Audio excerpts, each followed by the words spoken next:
Earlier in my career, I was always really surprised when I did better than I felt I should have just by looking at the power balance afterwards, right?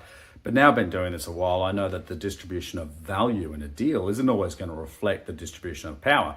Just because one party's got more power doesn't mean they're going to get a better deal. It depends on what they do at the negotiating table. And now I've been doing this for some time. I get to watch a lot of negotiations. I'm always more surprised when it is symmetrical, right? But when it's not, there's a couple of things that tend to happen.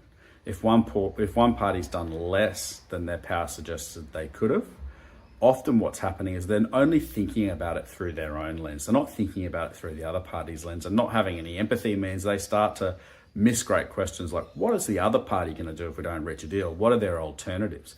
Who benefits or hurts more from the passage of time? And not being clear on this kind of stuff means that you don't surface all the power you could have had. And the reality is then you start to be less optimistic about what you think you can achieve.